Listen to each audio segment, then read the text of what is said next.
Good evening, ladies and gentlemen. Welcome to Lords of the Night. With me, as always, your Lord of Punishment. Say hi, Scribe. Hi, Scribe. Your Lord of Pennies is here as well. Say hi, Satsu. What up, though? And I am your Lord of Pain, the Ranting Monkey, and we are here to keep you entertained for around 2 hours. I say around 2 hours because we don't fucking know.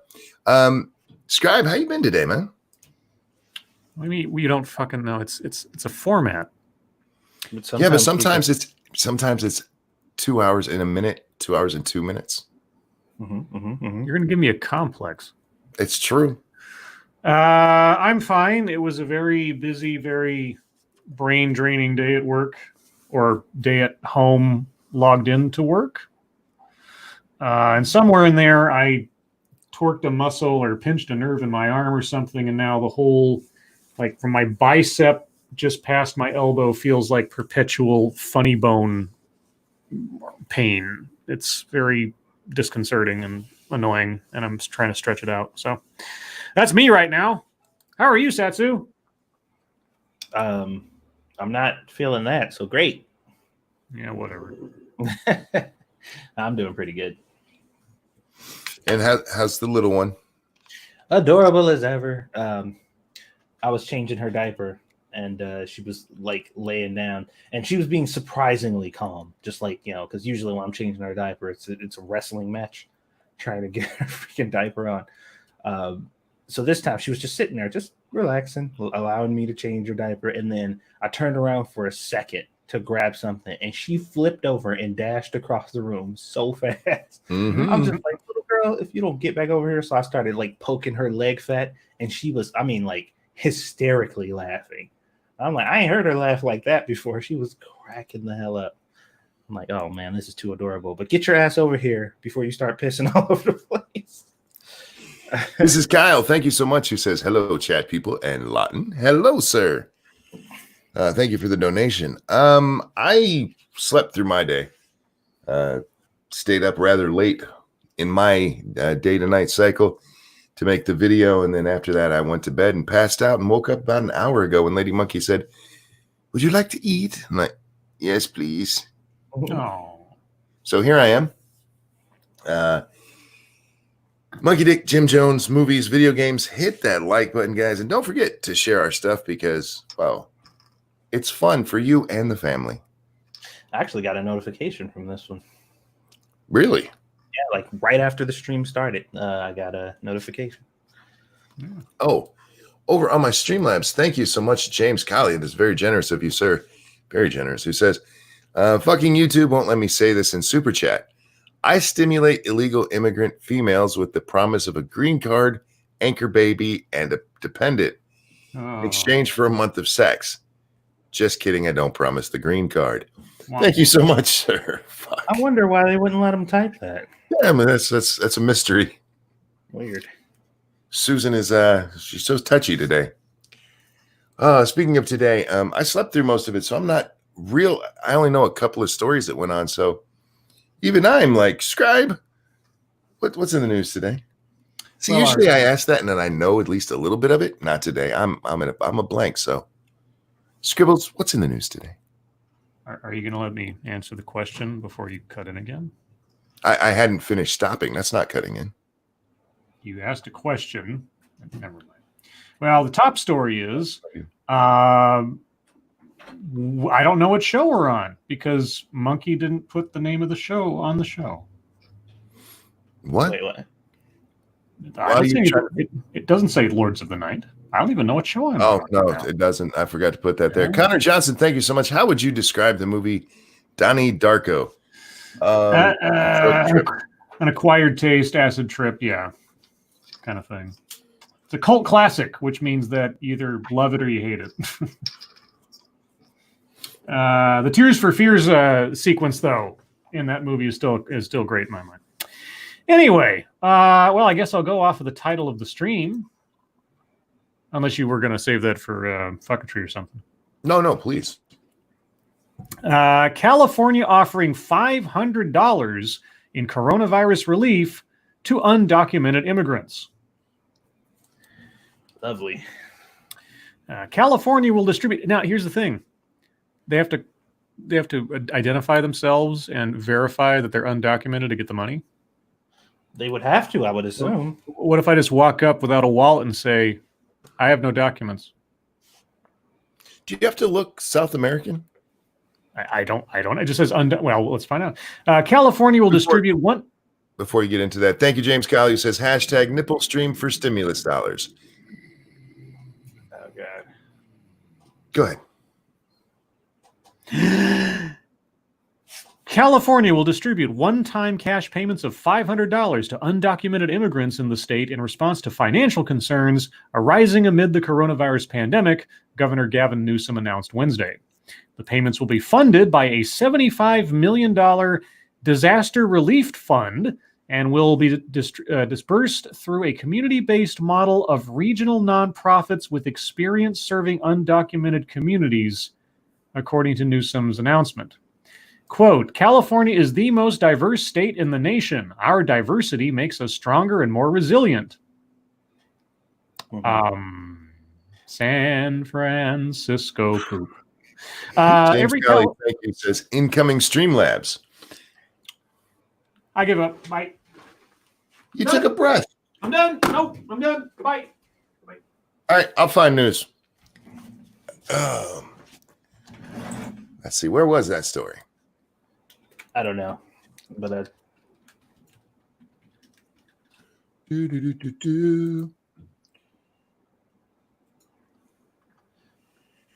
The plan, which would use a mix of taxpayer money and charitable donations from corporations and philanthropists, will give 150,000 adults $500 each during the coronavirus outbreak, the governor said. California has an estimated 2 million immigrants living in the country illegally. It's in the state, I would imagine. They have not been eligible for the $2.2 million stimulus package approved by Congress last month, which pledged cash payments to most Americans while boosting unemployment benefits by $600 a week. We feel a deep sense of gratitude for the people that are in fear of deportations that are still addressing essential needs of tens of millions of Californians. Thank you, Daryl Parnas. Can you say fraud? Yeah. Said Newsom, a Democrat who noted 10% of the state's workforce consisted of illegal immigrants in the county and who paid over $2.5 billion in state and local taxes last year. Taxpayers would be kicking in $75 million for the money, while the group of charities has committed another $50 million.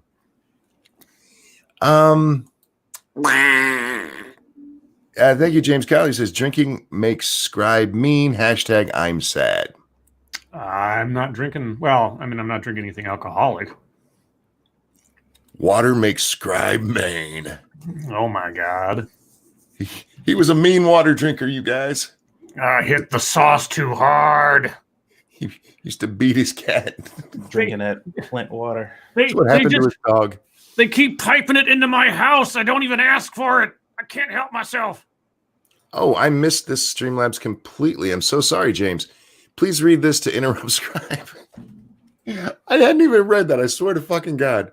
He literally said Streamlabs incoming. No, but this was earlier. This wasn't even James. I'm so sorry. This is you made up for it. This was before the stream he sent. This was sent at 8:43.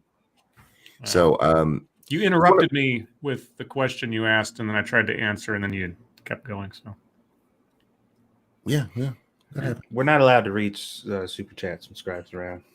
To one of my favorite creators, since they ain't around, guess I will give it to you. LOL, since people got their stimulus. Think tonight will be a good night for an impromptu nipple stream. Hashtag Nerf stairs for Monkey. Oh, and for that, no, Lady Monkey, she's already gone to bed. So that has to be one that we plan in advance. There's no impromptu one unless I guess she gets like insomnia or something. Because my wife has to go to bed. 9 o'clock is really late for her, you guys. Shall we move on? Does anybody have thoughts on Gavin doing this? We haven't discussed him doing it. The only part that's really weird to me, look, it's California's money. If they want to do it, it's them. Yeah. Philanthropists. Did they say they're going to work with the charitable these other groups to pass out the money? Well, I guess they don't have the infrastructure set up to identify and or get in contact with undocumented immigrants, because I have a feeling that Gavin's thinking, and I could be mistaken, is that having government stations set up where undocumented immigrants arrive to get money might be seen as some kind of bait scam.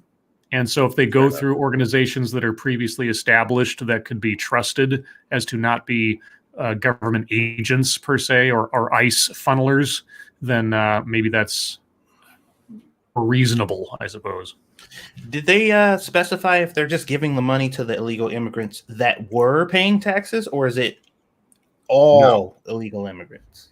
No, they just mentioned that the illegal immigrants have paid taxes, but as far as anything we've read, no, you don't have to prove you paid taxes. Because I was about to say I wouldn't really be too bothered by it if it was just like the ones that are here working and paying taxes. Yes, you guys get something. The ones who don't, yeah, we can't help you. Thank you, Evolve. Oh, sorry. Thank you, Evolve, who said Tibbs last night on Monkey in the Morning, quote, "My governor's actually being reasonable. Now he's giving illegals money." The reason I bring up the whole working with this other group, because I pretty much agree with you there, Scribe. They're probably doing it because they don't, one, they can't identify them themselves, and two, they'd be worried that they're like, hey, we're gonna lock you up if you come get this money. But doesn't that kind of open it up for a little bit of fraud there? Of course it does. Like I say, I show up without any documents. Just say, hey, I don't have any documents. I can't show you that I'm not. I mean, how do you prove you're undocumented? Well, how do you prove you gave the money to undocumenteds? Yeah, that too. You register them. You put their name down. Make sure they don't double dip, go somewhere else. I mean, I don't know. Don't know. So yeah, this just sounds ripe for fraud. And two, I'm not illegals. If you want to be stimulated, go home. And yeah, I just wanted to talk about that one because that one, it seems a little weird to me. Yeah. It's virtue signaling to the tune of 75 million taxpayer dollars. Who cares? It's coming from the feds anyway in different programs. Speaking of money, I've only got one joke for this story because there really doesn't need to be anything said elsewise from the headline. But Nancy Pelosi calls Trump's name appearing on stimulus checks shameful. Nancy Pelosi then followed up with this new ethic by removing her name from every piece of legislation she's ever taken credit for. Don't those fucking impeachment pins have her name in gold? Shush! Shush! Shush! Oh, shit. Yeah, so there's nothing to say about the story except she's just like, that's shameful he's putting his name on there. I don't know, but Nancy, are you going to follow that up with in like fashion and just remove your name from everything you'd want to take credit for, and crow is something that you're proud of, etc.? Yeah. Real quick, Steve the Stair Demon, I was listening to you stream today and you haven't fallen down the stairs for nearly 6 weeks. I have the cough and in quarantine, but if I die, my brother Blair will take over. No escape for you. P.S. Scribe is dreamy. My stairs have a boner for you, man. I'm dreamy? You're dreamy. Ooh. I don't know if I've ever been called dreamy before. Like, seriously, anyway. It's usually ironic in some way to try to make me feel bad by making me feel good for a second, and then I feel bad again. Quick question. Would either one of you guys know if that was a thing that was done before? The names on the pen thing? The names on the pen thing has been done for certain special legislation, not for a fucking impeachment. Well, that's what I meant, specifically an impeachment. Not that I'm aware of. No. Okay. We haven't had that many. Let's see. New Yorkers must wear masks when unable to socially distance, Governor Cuomo says after 3 months of this. Yeah, about time. Real quick, Officer Buck, thank you. Hey, chat, Satsu, Scribe, and Fam Lovin' Monkey. Hey, back, sir. New York Governor Andrew Cuomo will sign an executive order that requires everyone in the state to wear a mask or a mouth/nose covering in public when not social distancing, he said Wednesday. There will be a 3-day notice period before the order is enforced, allowing New Yorkers to secure masks or coverings. He said he is considering a civil penalty for those who break the rule.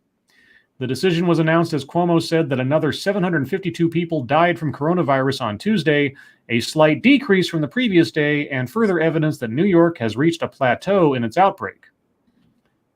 If we believe the numbers, I suppose. Hospitalizations, both the net change and the 3-day average, as well as admissions to the intensive care unit and intubations across New York are down, he said. Oh, so those 40,000 ventilators, you don't need them anymore, I guess? Well, if you ask Donald Trump. Silverman, thank you so much. Scribe is a quacky version of Edgar Allan Poe. I'm going to quack myself to death in a gutter in Boston? Or Baltimore? But people will remember you forever and dress up as Halloween Scribe. Are they going to leave like goldfish and Jack Daniels on my grave on my birthday every year? No, they're going to do it in the gutter you died in. Oh, so I'm kind of a river phoenix. Kind of, yeah. Oh, okay. It's kind of funny that a guy named River Phoenix died in a gutter and didn't come back to life. Oh, that's dark. Is that too? Well, I mean, I have Too apparently soon, yes. I'm Edgar Allan Poe now, so dark and morbid is kind of my thing. Oh God. No, it's just too soon, Scribe. It's only been what, 20 years? Check your logic said I was Scribe for Halloween. I remember that he sent me a picture of you in your Scribe do, and that was impressive. Let's see. Millions of Americans could lose stimulus payments to debt collectors. I was saying this before the stream. Every story I see now, it's like there's something that's good and positive, but they always have to temper it with like it's doom. This good thing is doom. So what you're telling me is somebody who has outstanding debts before all this started still has outstanding debts. Oh, wow. One, I have a super chat. Somebody reminded me that. I was like, we need to tell people this because I don't know how many of you guys out there know this. If you didn't pay into the IRS last year, you can still go to the IRS site and enter your information so you can get stuff through your direct deposit. I did that today because my 2018 and my 2018 thing, for whatever reason, they couldn't get the direct deposit thing working, so they sent me a physical check. And then 2019, I owed money. So in both instances, my direct deposit information wasn't on file. So I just went on there today and put in my information, verified my.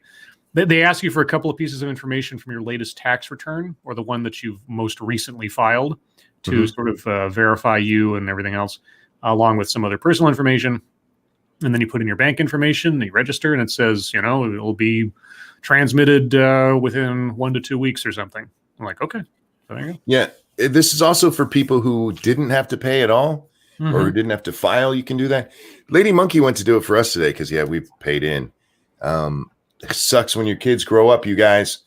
But we've had to pay in. And she went to go put in the information, and it told her it wasn't available yet. It'll be available by, and I quote, mid-April. Do you guys know what day this is? Worked for me. That's bizarre.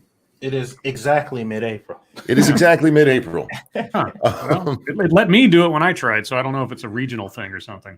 Maybe they think you're dreamy. Could be. Cult of Krill, thank you so much. 1 month ago, masks won't protect you. 2 weeks ago, we all need the masks for doctors. Now, with no mask to be found, Cuomo is going to force people to fight for limited resources or pay up. I hate these people. Yeah. I mean, that's a fair assessment of what's happened.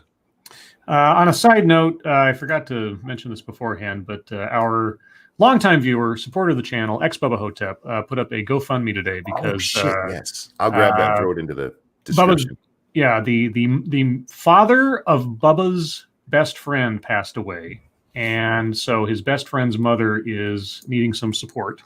I'm putting the link in the chat. Go take a look. If you can't contribute, please at least be sure to share it and retweet it. They're looking for $5,000 as of right now, and this is great growth over just the course of this one day. They're at $1,750. So, and it was down. Yeah, it was down in like when I first looked at it, it was something around $500. So it's gone up quite a bit today. So things are looking good, but on the off chance you have a minute and have a couple of bucks, think about sending them that direction. Yeah, I just threw it in the description if you're watching this later. Yeah, when I first saw it, it was at $460. Yep. It is expensive to put people in the ground. Yeah. Well, this is to help his mom move closer to her children because she's like all alone out there. Well, go read the story. Yeah. But yeah, if you guys can help, please do. Thank you for reminding me of that, Scribe. Yep. And lastly, at least as far as what I've pulled up, I grabbed this one specifically for Monkey. Because I think of Monkey from time to time. Not like that, but you know what I mean. Well, if you did it that way too, I wouldn't mind. But Cryptic, thank you. The last $2 of my stimulus I haven't gotten. I appreciate all the last $2 you've given me, Cryptic. Well, this one comes from our favorite friend at CNN, Chris Saliza. And he asked a question that I'd be curious to get Monkey's input on before I read Chris's analysis. Chris asks, did Gretchen Whitmer go too far in her coronavirus quarantine? Yes, she did. She went too far by limiting. When you limit where people can go within their own properties, yes, you went too far. This is true, guys. In Michigan, you can't travel between two properties you own in Michigan, but you can go from your property in Michigan to anywhere else and back.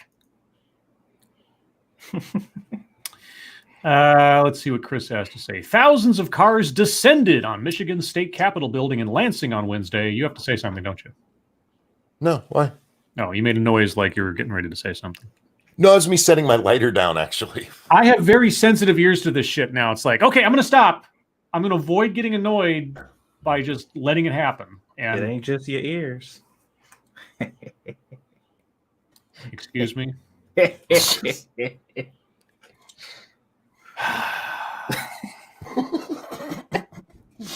In an organized protest against Governor Gretchen Whitmer's latest guidance on how citizens needed to deal with the ongoing threat posed by the coronavirus.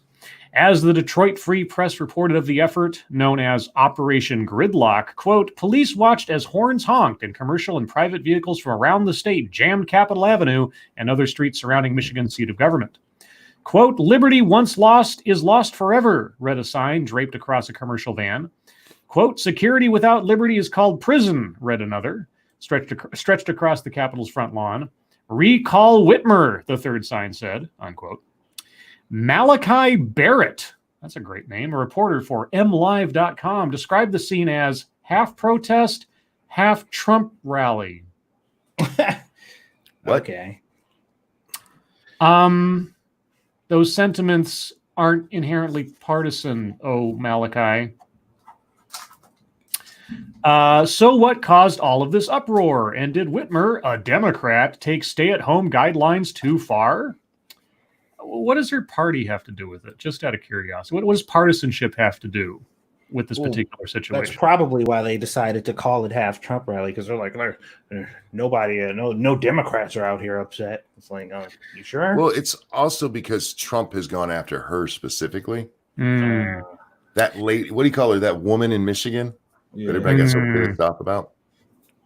The furor, not furor, but furor began last Thursday when Whitmer signed an executive order extending her previous stay-at-home order through April 30th.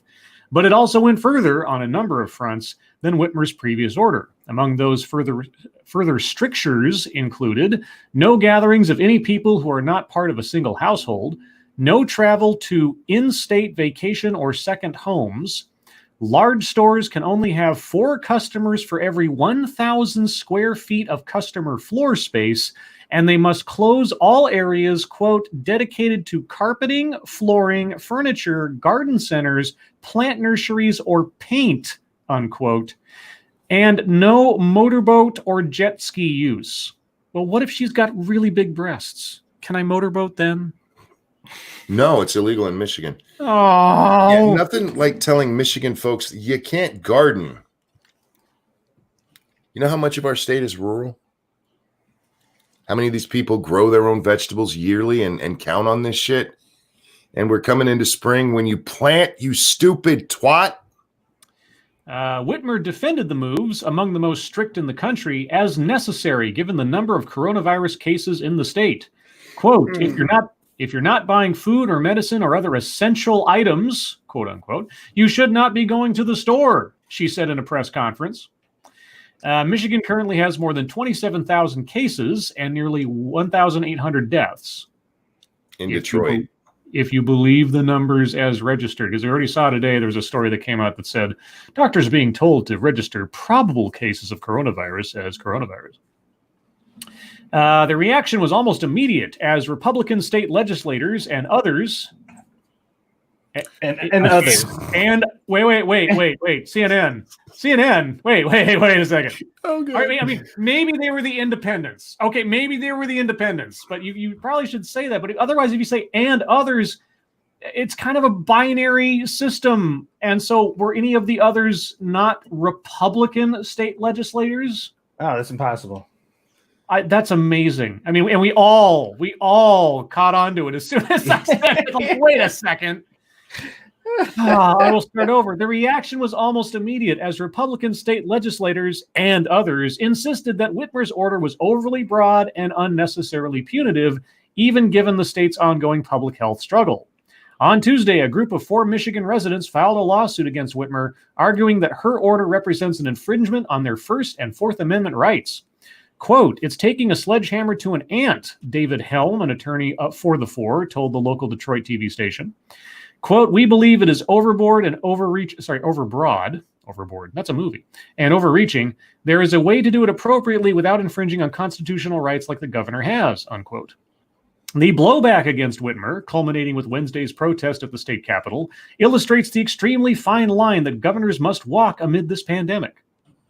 You mean the Constitution? That's a really fine line. That's a fine line. Yeah, man. Do too little and be criticized for endangering the health and well-being of your citizens, be perceived as doing too much, and face attacks for limiting individual freedoms. Chris, hold on. You're describing Trump. I was just about to say, hold on. We didn't hear nothing even similar to anything like that in any article about the way Trump handled this. Especially from Chris. Chris, have you given that kind of catch-22 sort of understanding to President Trump or the Trump administration in this entire ordeal at all, at any point? Real quick, Sir Wolfgang, thank you. Does the governor want heads on pointy sticks? Because this is how you get heads on pointy sticks. For Whitmer, that tightrope walk is made all the more treacherous and closely watched because she has been a focal point of attacks from President Donald Trump regarding how she is handling the pandemic. Which certainly has nothing to do with why you're being so kind to her, Chris. And then she's a Democrat. In late March, Trump said he had a, quote, big problem, unquote, with Whitmer, or as he referred to her, quote, that young a woman governor, unquote. I think he said that young woman or something. Trump followed that attack up with this tweet, quote, I love Michigan. One of the reasons we are doing such a great job for them during this horrible pandemic. Yet your governor, Gretchen Half Whitmer, Jesus Christ. Damn. Is way in over her head. She doesn't have a clue. Likes blaming everyone for her own ineptitude. Hashtag MAGA, unquote. Wow. Well, Trump seems to have come around on Whitmer a bit as of late. His attacks and Whitmer's latest executive orders clearly hit a nerve with some Michiganders. You mean like Senate or Republican legislators and others? And others. And that's important for 2 big political reasons. Gosh, I don't know why would that be important to like anger your voting base? Chris, man, you must have some kind of insight I just lack. Why would that be bad to like piss off most of your state? Thank you, James Colley, who says business idea: start selling pointy sticks in Michigan. Oh, let's see. The number one reason, Michigan is one of 3 Midwest states usually won by Democrats that Trump carried in 2016. That's right. Oh, my God. And then number 2, Whitmer is widely seen as a possible VP pick for former Vice President Joe Biden. Yeah, wouldn't that be wonderful? Oh, please take that, bitch. Both of those realities put an even brighter spotlight on Whitmer and the ongoing protests against her in the state. Keep an eye out here. What happens in the next few days and weeks could have major 2020 impacts. Really? You think? Mhm. Gosh, thanks, Chris. Thank you. And then my phone goes off because it's the bottom of the hour.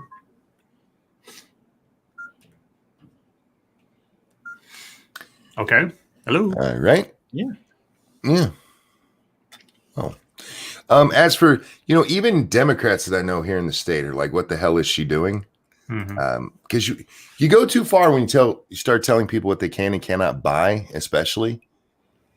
For me, the one is that when you're talking about your personal property, you cannot go to your personal property. But yeah, a lot of people are really, really, really pissed off about this not being able to buy things. And in Michigan, like I said, we don't have the longest gardening season. You have to be very careful with that kind of stuff because, well, it gets cold here. And yeah, so planting and doing it at the right times and everything is kind of fucking important, Gretchen. And why would you, specifically, you can't buy garden center stuff.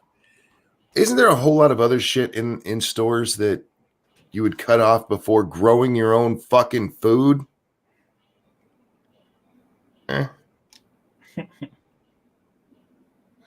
Just my take on it. Is that all we had there, Scribbles? That's all that I pulled up. All right. Thank you so much for pulling those up. And guys, it's your time. MSSS News. That was one too many S's, wasn't it? I think it was. Triple S. Hashtag MSS News. If you'd like to send us a story, hit us up over there on the Twitter machine. We can't get to all of them, but that's because, well, I'm reading. Yes. Oh, wow. This comes to us from Mercy of Wits. A zoo is struggling so much that it may have... Whoa. A zoo is struggling so much that it may have to feed some animals to other animals. Yeah, I read about that earlier. Wow, that was not the headline I was expecting. Mm-hmm. Faced with disrupted supply chains and steep revenue declines due to coronavirus pandemic, one zoo is considering a drastic measure, turning some of its residents into food. The longer the coronavirus lockdown continues and the more dire financial situations become, the more realistic it is that the Neumünster Zoo in northern Germany will have to consider its absolute last resort plan, slaughtering some of the zoo animals to feed to others. The Neumünster Zoo, home to more than 700 animals and more than 100 species, has drafted an emergency plan listing which animals would be euthanized to cut costs and in which order. Though it's unclear which animals would be slaughtered first, a polar bear named Vitus, which stands nearly 12 feet tall, would be the last animal to go.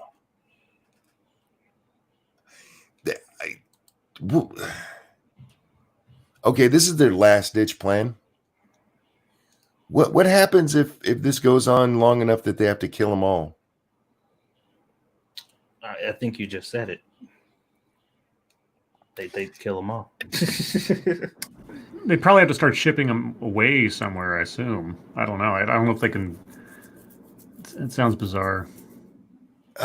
James Colley, thank you. Feed lions to fish. That will improve sales.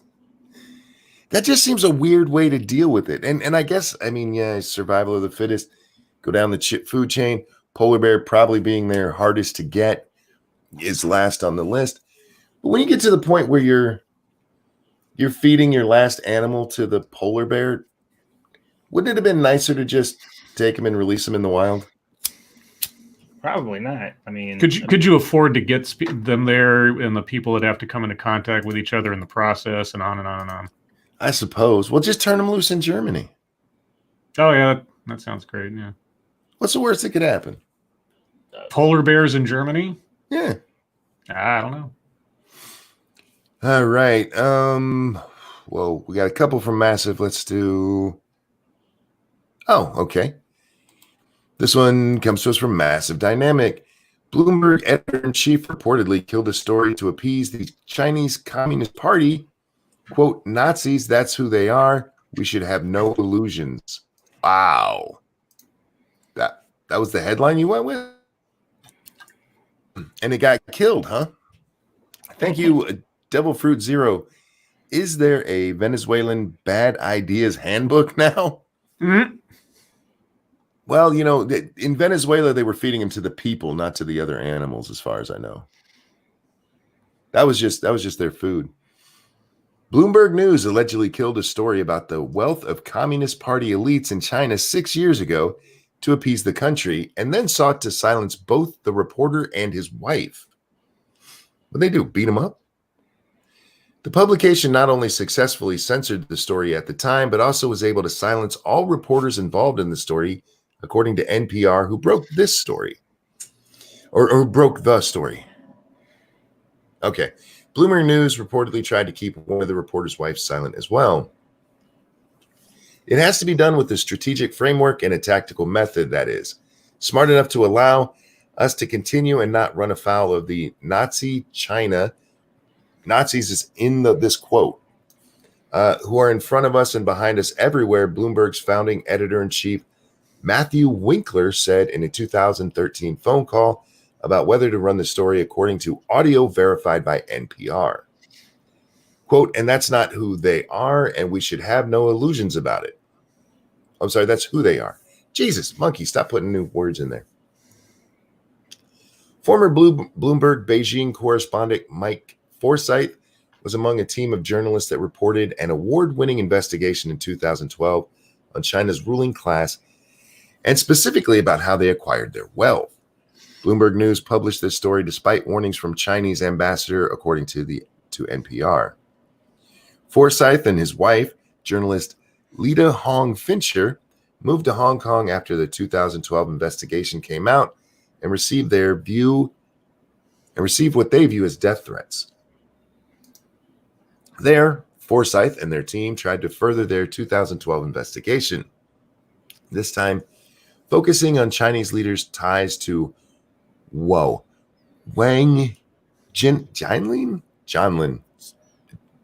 Focusing on their ties to Wang, y'all, the nation's wealthiest man. Wang Chung? Included, no, not that one. Oh. That's the wealthiest one here.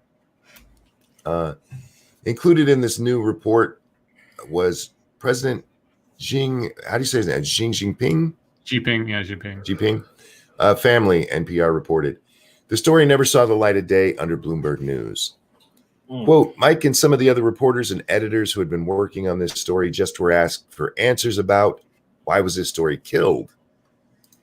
Winkler got involved in October 2013 after radio silence from Bloomberg headquarters. A good job, Bloomberg. Is that? I mean, it's important. I don't know if that guy still runs the place or what, but that's like an 8-year-old story. I mean, isn't there more relevant shit about Chinese? What's the word I'm looking for? News being hampered because it's Chinese related. Yeah, but that's only becoming kind of relevant right now. I feel like a lot of people are going after Bloomberg News right now because Bloomberg ran for president. Mm-hmm. And not because they actually give a fuck about the news being suppressed. That's the word I was looking for. But yeah, they don't care about the news being suppressed. It's more about Bloomberg. When there's Faithless says shows how long it's been going on. That's fair. Well, I mean, yeah, Bloomberg is a booster of Biden now. So attacking Bloomberg is undermining Biden. So, you know, by extension, his companies and what they do under his technical leadership, you can then draw a line to Biden and undermine his campaign, sort of. I guess. As a donor, like this donor of Biden does this and allows this to take place, and this is part of his philosophy that's funding and going to manipulate. I mean, the amount of money that Bloomberg's giving the Biden campaign, if you don't think Bloomberg's got Biden's ear on some things, you're probably being too naive. Well, yeah, probably. I mean, it would be a little different if it was Bernie that was the candidate. Mm-hmm. Because I think Bloomberg being a incredibly rich capitalist, probably wouldn't have the same ear with Bernie, but Yeah. with old Biden, yeah, probably. This one comes to us from Frosted Glass, and I'm not sure whether I'm sending you to the corner or not. So have your shit ready just in case. The gay pay gap, it's real. Oh boy.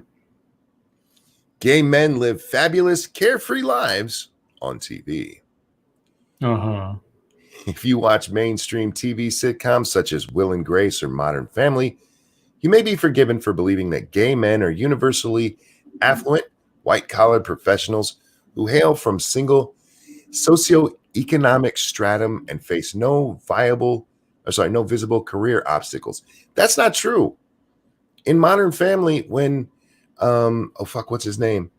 The gay redhead. He quits his one job because he was a lawyer, but he quits that job and they become very poor for quite a while. Anyway, the reality is more sobering. Gay men earn on average 10 to 30% less than similarly qualified non-gay males, according to a revealing study by the William Institute at UCLA. Wow, wait, that means they're more oppressed than women, right? As oppressed because it's what, 30% ish for women? Something like that, yeah. For decades, much academic ink has rightly been spilled about the pay gap for women and people of color.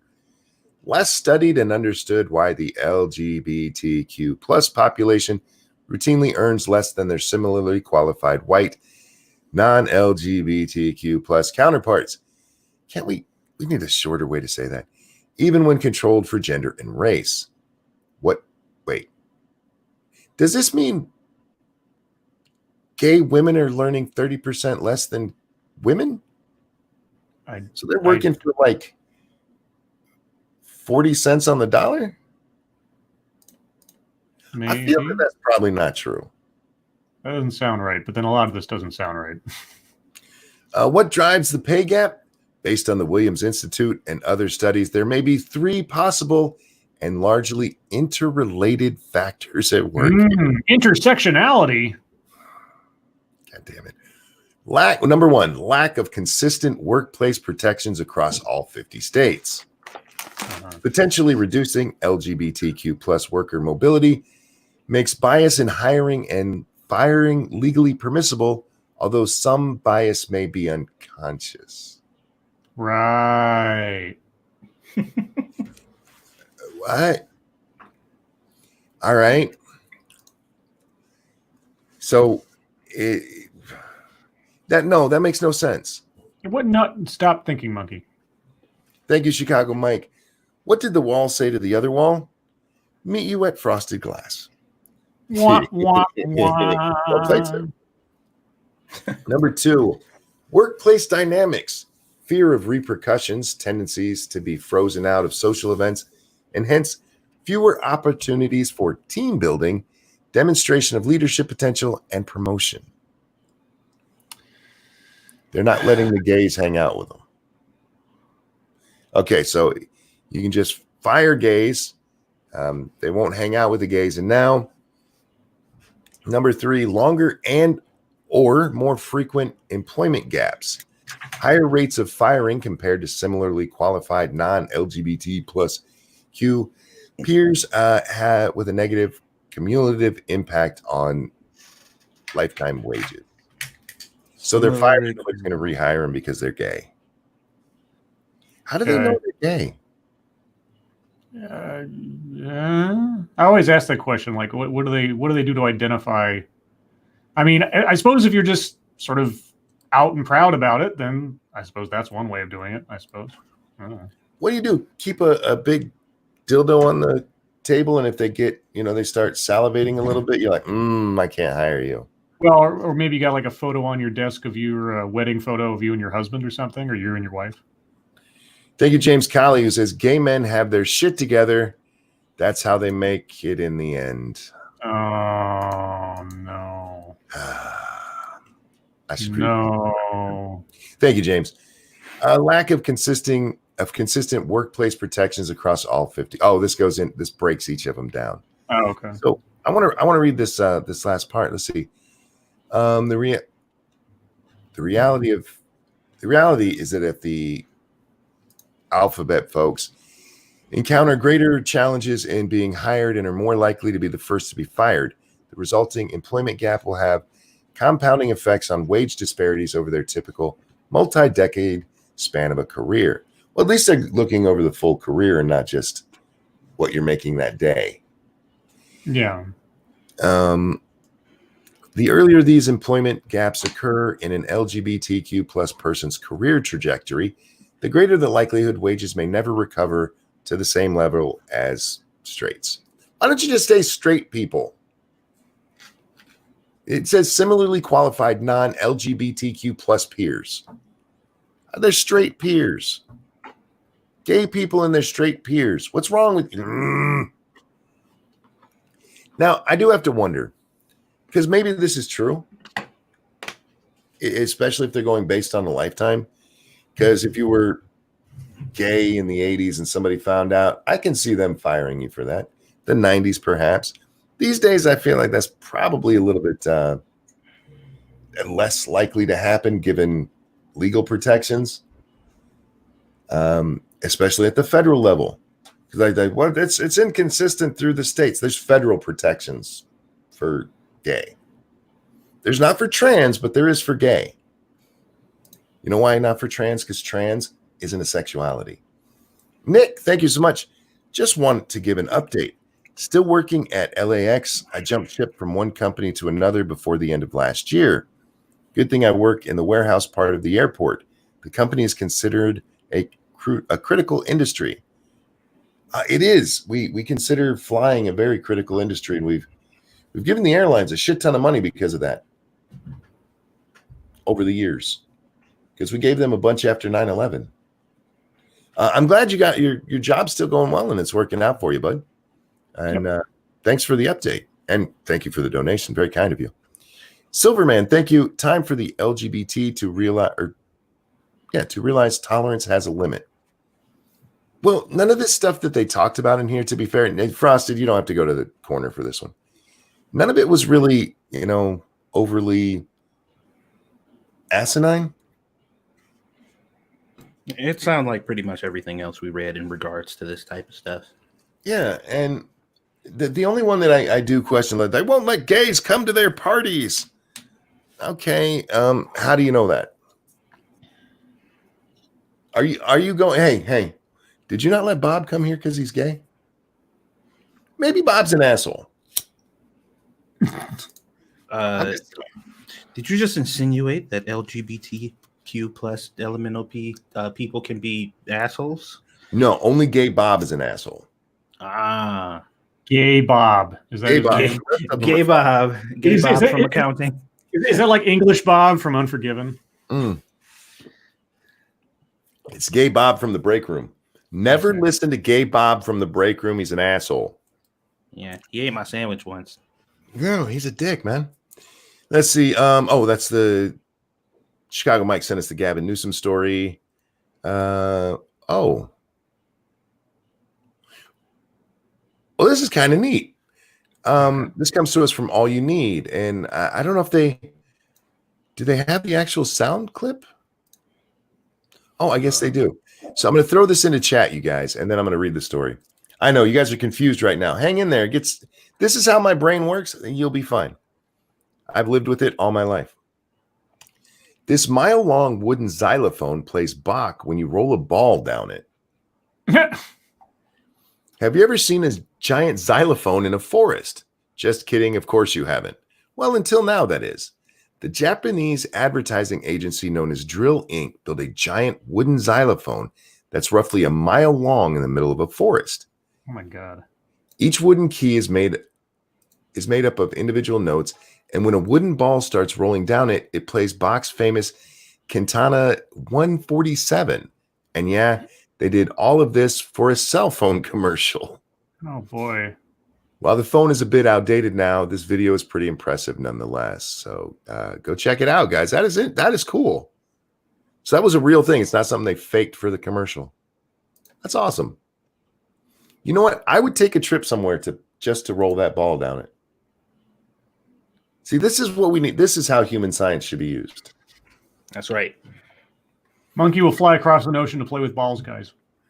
If it plays Bach, yes. If your balls play Bach, I will play with them. Now, if they play Beethoven, I'm not touching them. Just saying. Oh, you don't like because you don't like sheepdogs. What? Oh, I get it. I get it. He was a Saint Bernard. Oh, that's right. He was Saint Bernard, not sheepdog. My bad. Yeah, so I should be excused a little bit for not understanding that right away. Yeah, you're right. You're correct. All right. My bad. This one comes from Peter Stewart. 10 pioneer era apple types thought to be extinct found in the U.S. West. Apple types? Apple types. Okay. Like computers or apples? I'm fairly certain they didn't have computers back in the pioneer era.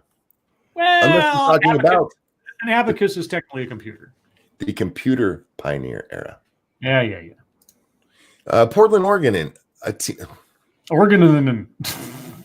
My brain just. Nick, thank you so much. Going into work early to help send out face masks. By the way, stay safe. Wash your hands. You too, sir. Be very careful out there. And guys, see, these are the people working behind the scenes, getting shit done for us. Portland, Oregon, a team of retirees that scours the remote ravines and windswept plains of the Pacific Northwest for long forgotten pioneer orchards. That's a thing. There's a team of people that go looking for extinct orchards. I guess so. Extinct orchards. This is a weirder world than I thought. The largest number ever unearthed in a single season. Discovered 10 apple varieties that were believed to be extinct. The largest number ever unearthed in a single season by the nonprofit Lost Apple Project. Wow, that's very niche. Very. How do you train for that? I don't know. Like, we hid an apple in this room. You got 5 minutes to find it. I don't know where it is. The Vietnam veteran and former FBI agent who make up the nonprofit recently learned of their tally from last fall's apple sleuthing from expert botanists at the Temperate Orchard Conservatory in Oregon, where all the apples are sent for study and identification. Oh, they go find apples. They're like, we think this is a weird one, and they send it to the Temperate Orchard Conservatory in Oregon. The apples positively identified as previously lost were among hundreds of fruits collected in October and November from 140-year-old orchards tucked into small canyons or hidden in forests that have since grown up and around them in rural Idaho and Washington state. All right, well, they're finding old apples for us. Now we can grow them and make apple cider and get everybody drunk. Hey. Just like the pioneers did. Yay, pioneer drunks. Well, Chicago Mike also sent us the anti-Whitmer protest. He was in sync with us tonight. You were in sync with Scribe tonight. Yeah, in sync. Wait. This one comes to us from Shrouded Angel. It's the mirror and it's taking a second to load. Sorry, guys. There we go. Oh, good God. Coronavirus. Smugglers. No, thank you, mirror. Coronavirus. Smugglers stashed $1 million of cocaine in face masks bound for Britain. I feel like cocaine in a face mask is like wasting product. Was it like in the folds? I'm not sure. Cocaine smugglers stashed 1 million pounds of the Class A drug in a consignment of face masks bound for Britain, investigators have revealed. They could have been out finding apples. That's all I'm saying. Mm-hmm. Border Force officers, good God, mirror. This has so many ads and stuff that pop up and move. I know. Don't you love it? You know what? Put all the ads you want on the fucking screen, but leave the story in place. Yeah, good luck. Cocaine smugglers stashed 1 million pounds. Oh, but border force officers swooped on a Polish registered van which was attempting to enter the UK through the Channel Tunnel. The team stopped the vehicle at the UK control zone in Coquellis near Calais on Tuesday. I can't pronounce these things, y'all. They stopped him at Smith and Barney. I don't know. And found boxes of 15 wrap packages hidden inside the van, which was transporting boxes of protective masks to be used for those on the front line of the coronavirus battle. Inside, they discovered 14 kilos of cocaine. Oh. I mean, you got to go with what's moving these days. If they know, a whole bunch of PPE stuff is traveling, so maybe they won't look, Well, maybe the people who ordered the masks also ordered Coke. You know what? These were going to doctors. Maybe it was medicinal Coke. It was a joint package, like when you order multiple things on Amazon, and they we'll just put all these in one box. And you're like, yay, convenience. See? Oh, good God. Let's try to get one more in here. I'm not reading that one because I can't read that dude's name. Let's see. Oh, no, I don't want to do that one either. What's this one? This comes to us from Becca. This article has been made free for everyone thanks to the Medium members. For more information on the novel coronavirus and COVID-19, visit cdc.gov. Oh, thank you, Medium members. America is about to witness the biggest labor movement it's seen in decades. It took about 40 years in a pandemic to stir up a worker revolution that's about to hit corporate America. Oh, my God. In September 1945, a little remembered frenzy erupted in the United States. Japan had surrendered, ending World War II, but American meatpacking, steelworking, phone installers, telegraph operators, and auto assemblers had something different from partying in mind. In rolling actions, they went on strike. After years of patriotic silence on the home front, these workers, along with unhappy roughnecks, lumberjacks, railroad engineers, and elevator operators, some 6 million workers in all, shut down their industries and some entire cities. Mainly, they were seeking higher pay, and they got it, averaging an 18% increase. Excuse me 1 second. Sorry. The era of raucous labor is long past, and worker chutzpah along with it. That is, it was, until now. Desperately needed to staff the basic economy while the rest of us remain secluded in COVID-19, ordinary little-noticed workers are wielding unusual leverage. You don't want to have that fight right now. Mm-hmm. Across the country, cashiers, truckers, nurses, burger flippers, stock replenishers, meat pack workers, and warehouse hands are suddenly seen as heroic, and they are successfully protesting. For the previous generation of labor, the goalpost was the 40-hour week. New labor immediate aims are much more prosaic. Is that how you say that word? Yes. A sensible face mask, a bottle of hand sanitizer, and some sick days. The question is, what happens next? Are we watching a startling but fleeting moment for new labor muscular? New labor muscular. I converted 2 words. Newly muscular labor, or once the coronavirus is beaten, do companies face a future of vocal workers aiming to rebuild long lost decades of wage increase and regained influence in boardrooms and the halls of power? Will communism rise up? This goes on for a while, and I'm not going to read the rest of her shit. I'm going to throw it in the chat for those of you who want to see it. But guys, before we move on to our next part, what do you got? Let's say that this is what she says is true, because she's not wrong. I mean, these people are noticing that they have a little more power than they may have thought. What do you think happens from here? If they were to protest, do you think they would win? The thing is, it's circumstantial. Fair enough. as soon as the circumstances change, I mean, sure, recognition and everything else will be given, and precautions will be taken for the future if something else happens. It could indeed change a lot of policies about what happens in a time of emergency, what kicks in, sort of like hazard pay and things like that. I can see that happening, depending. Like in the instance of a national emergency or a pandemic, these policies will go into place. I can see that, depending on the circumstances and what is needed and what's considered necessary. As far as a long-term, everything's going to change forever and ever and ever kind of thing, I'd be surprised. I'm back. Oh, welcome back. I think the problem here, because like if you pay attention to the folks that she mentioned, the two that really stuck out to me was warehouse workers and burger flippers. Mm-hmm.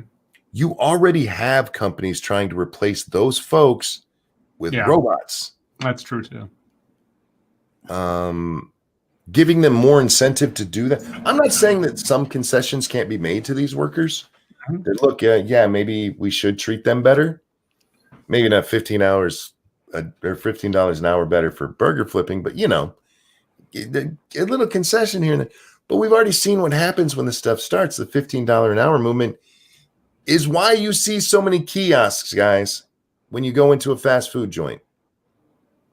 They were on their way anyway, but when this whole push for 15 came, that's when business owners went, we need to get on this now. And they mentioned cashiers too. You know what happens with cashiers? Auto checkouts. Check yourself out. Yeah, self-checkout. Self-serve. I mean, I'm not saying workers don't deserve higher pay or better benefits or any of that. I'm just saying, be careful what you're doing out there. Be careful what you're doing. And with that, we're going to move on to YouTube time. And Satsu, what you did on the YouTube today? I edited and transferred some videos from my camera over to my computer to be edited. And that was pretty much it. I don't think I uploaded a video today. No. I think it was yesterday. I uploaded a cooking video. So just transfer some stuff over, did a little bit of editing, and prep some other videos for some editing. I still got a backlog of like 7 or 8 cooking videos that I haven't uploaded yet. So I'm just trickling them out slowly because it's been kind of difficult for me to pick a good time to get work like that done, especially if I need to do voice work. So doing what I can. All right. And Scribbles? Didn't do anything today. I'll probably do a TEDx tomorrow. I just got to sort of brain drained from work, and I just wanted to take a break. So I have one lined up and ready to go. That'll probably be, again, all depending on work stuff, but probably be tomorrow sometime between 11 and noon Pacific time. All right. Last night we did a Monkey in the Morning. That one was a lot of fun. A lot of people showed up for that one. Usually, if I started at 2 a.m, it takes a while for people to trickle in. People were there immediately, and they were mad. They were mad as fuck, and it was so beautiful to see because the subject of the stream, those streams don't really have an overarching subject for the whole thing, but I try to, have something at the start.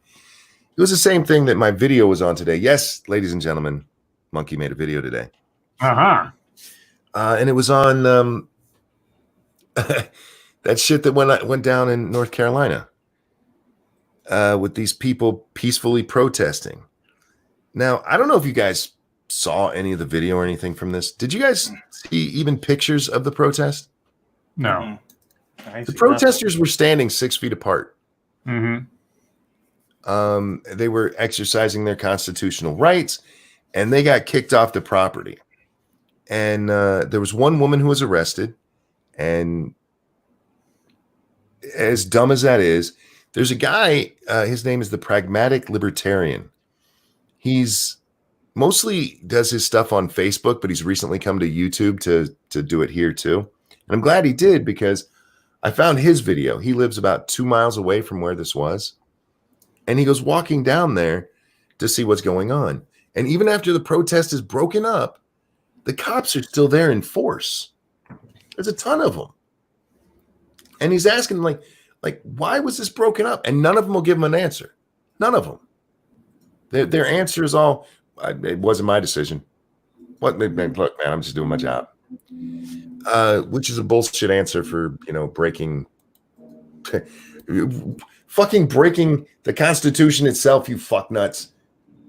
The right to peacefully protest is written right fucking there. Real quick over on the Streamlabs. Bubba Hotep, thank you so much. I just wanted to express my sincerest appreciation for all of you guys for how often you are willing to try to help others without hesitation. I am hard pressed to put into words how much respect I have for you all. No, that is very, very kind. Very kind. Appreciate it. No problem at all. Best audience in the world. I try to do what I can to repay what you guys have done for us.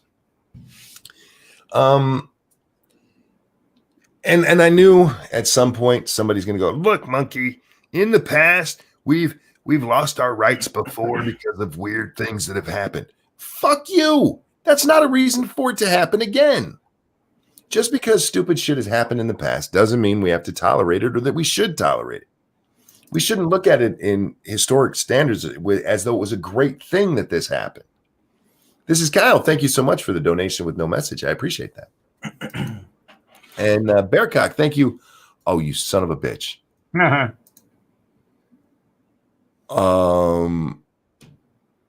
He wants me to say this, and I'm going to fuck it all up. So let's just make it happen. Mm-hmm. A torhinolaryngologist. I wasn't even close, but I said it. Ha! You tried. You tried. Anyhow, a new mistake does not justify an old one. Exactly, Faithless. Exactly. And we have so many examples throughout history. Ex-Bubba Hotep, thank you so much. He says stoveologist. He meant Steve. That's right. That's a Steveologist. That's what I should have said. Because if I can't pronounce it, it becomes Steve, you guys. I don't know why I went with Steve on that. Probably because I named the asshole from the break room Bob, and so that was already taken. But Right. Anyway. Well, Bob is easier to say than Steve. Okay. Anyhow, there's so many examples from our history of things that we don't want to repeat. And the idea, I've seen this so many times, and especially in the press, I see this. Like, people say this isn't, that this is a right being violated. But, this has happened before.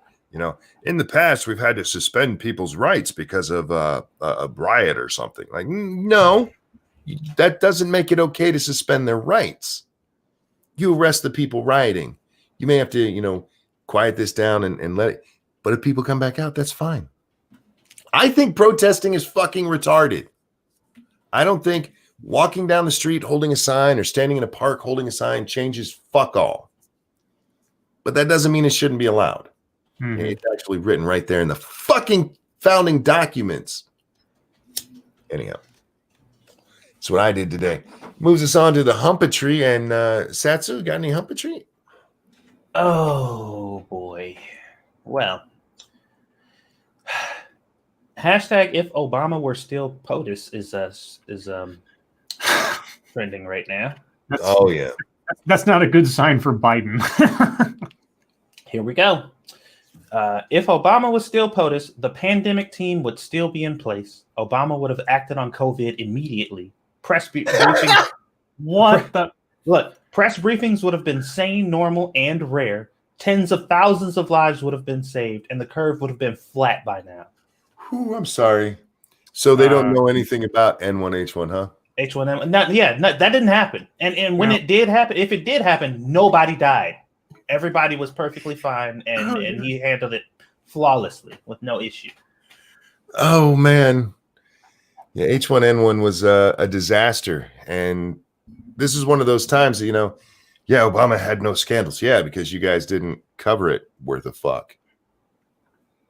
If they covered H1N1 like they did this, yeah, we probably would have had cities shut down for part of that. Anyhow, that's fucking stupid, man. Who said that? Some rando. Who the fuck is this? Brooklyn Dad. Brooklyn Dad, you're a moron. Here we go. If Obama was still POTUS, fewer people would have died from corona, not just in the U.S., but around the world. He was going to stop it around the world. Yeah, he was going to stop China from lying. Like all that shit. He would have been able to do all that. Around the world, around the world. He was going to throw on his super Obama cape and go fight. Michelle, where is my super suit? Here's another one. If Obama was still POTUS, these very fine people, in quotes, would be in jail. And they're talking about the people who did the what was it? What was the big protest? The white, yeah. Unite the Right. Yeah, they would have been in jail if Trump was if Obama was president. He would have arrested protesters or people who were gathering somewhere with permission. He would have arrested them. That would have been good. Yeah. Holy shit. Yeah. What was the story we just got done reading? Yep. These people are fucking nuts. He would have arrested demonstrators or protesters. And y'all would have been happy about it. Okay. You can get your super chat real quick. Thank you, James Colley. Super Obama, the great divider rides again. Yeah. Oh, fuck. I read something earlier that I saw. The wait for Grand Theft Auto 6 is longer than expected. Apparently, we're going to have to wait a long time for the next Grand Theft Auto. No. I mean, I don't know. I liked 4 more than 5, to be perfectly honest, overall. But I did have a lot of fun on 5, and I am looking forward to 6. I'm just, I didn't expect it to be coming anytime soon anyway, to be honest. Well, we got a little bit spoiled there between 3 and 4 because so many games came out using the same engine. Because you had Vice City, you had San Andreas, you had the Liberty City Stories they made. You had several of them that used the same engine. I don't understand why they haven't done that. And maybe they are using the same engine. They're probably trying to sexy it up for the next gen consoles, though. Could be. It would be cool if they used a different engine. And whenever it's released, it's going to make $1 zillion billion anyway, so there's no rush. Yeah. Especially if they use the same model. They're still making money off of Grand Theft Auto. Like, to this day.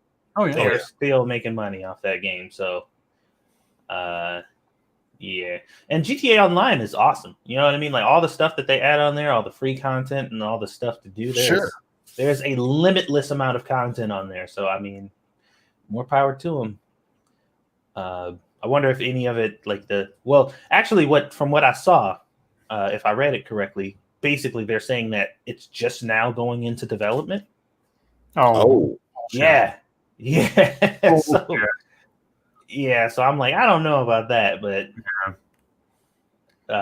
maybe they're just trying to throw. I mean, if they're talking about it's gone beyond the pre-production or conceptual phase or whatever else, maybe sort of. But they've been thinking about the next Grand Theft Auto since since Grand Theft Auto 4. I mean, I've heard forever. It's like, well, it's going to be set in sort of a London-esque scenario. It's going to be the first time it goes across the pond, kind of thing, and that kind of deal. I'm still waiting for that to happen. You guys know how hard it is to make crooked teeth on a face model? No. It's not as easy as just straight teeth. So if we're doing London, man, they're going to have to do that for all the models. The whores are going to have to look really bad. Yeah. It's going to take a while. No guns either. Yeah. How are you going to pull that one off? Few guns, anyway. Guns that shoot knives. Your biggest weapon's going to be the acid splash. Oh, geez. Yeah, I shared that. I actually found the picture of Nancy Pelosi's name on the pens or whatever. Yeah, and shared it with the Trump name on the checks. Things like shameful, huh? Like, yeah, that's super shameful. It's horrible. Why would anyone do that? That's not me. I mean, there's a lot of this shit going around. A lot of hypocritical finger pointing. There's no shortage of it in 2020. Hang on. In chat, Star Saver says Grand Theft Auto 2 was set in London. Yeah, but that was a top-down game. Yeah. That wasn't a fully 3D game. You can't count that one. Different company, I think, made that too. Yeah, I don't think Rockstar came along until 3. Yeah. I don't know if it was Rockstar at 3 or going into Vice City, but yeah. No, I'm fairly certain Rockstar was 3. Was it? Okay. Yeah, because I bought the Rockstar pack that had 3 and Vice City together. There was something else in it too. All right. Top-down games don't count like Fallout 3. No, not when you're talking about making their teeth and how ugly the whores are. Anyway. Yeah, those pixelated whores. And don't forget, guys, Grand Theft Auto is indeed a pickup hooker simulator. Yes. Where you go around and you beat women. That was the synopsis of the game that good old Anita Sarkeesian gave to us a while ago. She must have been watching me play, because when I played San Andreas, one of my favorite things was punching whores. I don't know why. It was fun, though. She literally said this is what the game is. This is the story. The story of the game is you go around, you pick up whores, you kill them and take their money. I'm like, oh, I've been playing all wrong.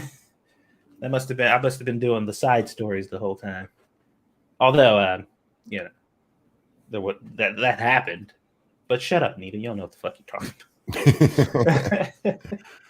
about. Let me see. Was there anything else that I saw today? There was a bunch of memes coming out of that whole men who order dessert thing over on Facebook that I was enjoying earlier. Oh yeah. Yeah, because that was funny as hell. They had this picture of this dude sitting there with an entire fucking cake on the table in front of the chick, and they had the girl sitting across the table with her arms crossed or whatever. He was like, me when a bitch complain about me ordering dessert after dinner. Like, bitch, shut up.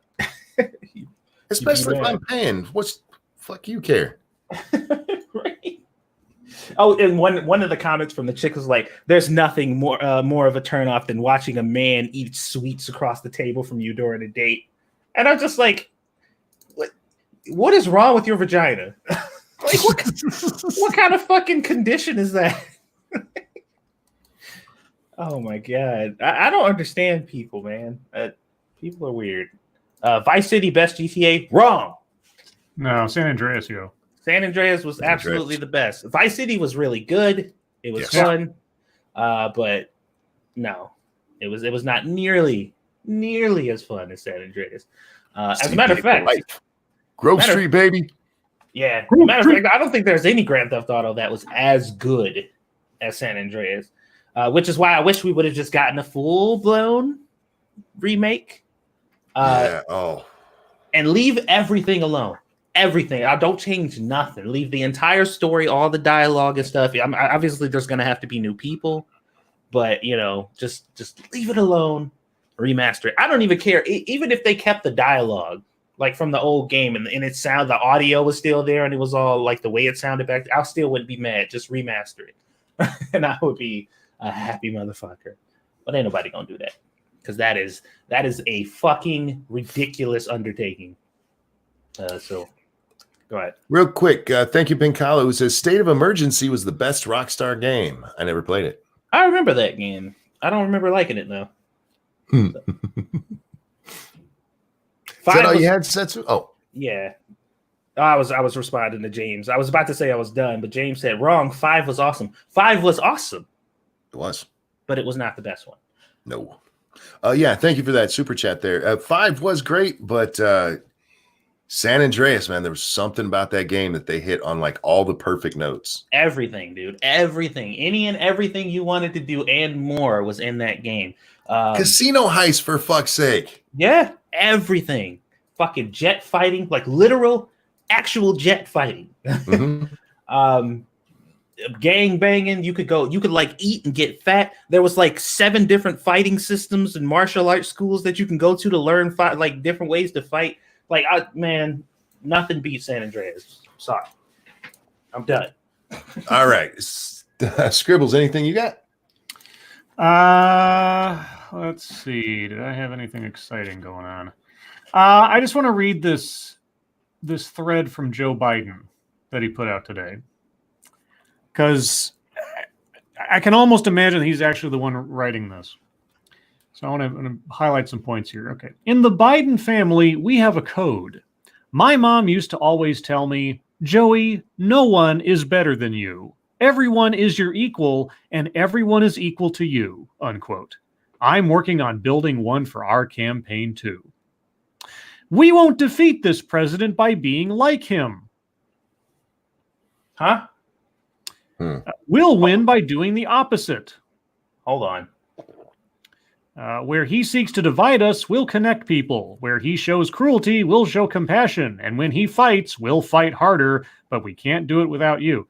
Remember, guys, no one is better than you. Everyone is your equal, and everyone is equal to you. But we're going to be better than them. But Trump. Everything except Trump. I just thought that was interesting. What else is going on? Did I put up here today? So the AP Health and Science said U.S. health officials have told states to include probable coronavirus cases, not just lab-confirmed ones, in their reports.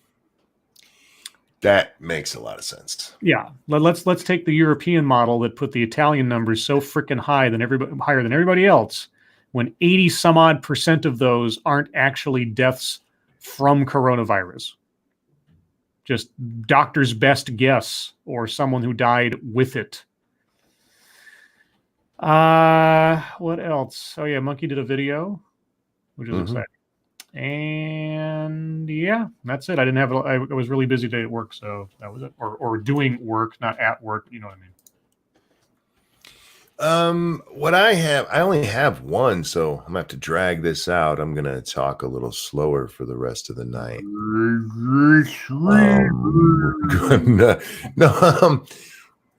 The Obama thing you talked about, Satsu.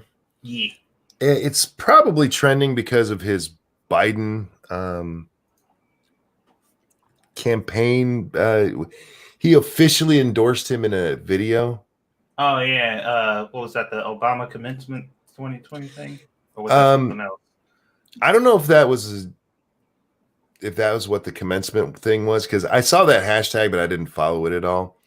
But there was this thanks Obama was trending, and that's where I saw the video, and I went and watched it. And yeah, it's Obama being Obama. He read a very good speech off a teleprompter, and he starts out with political nonsense that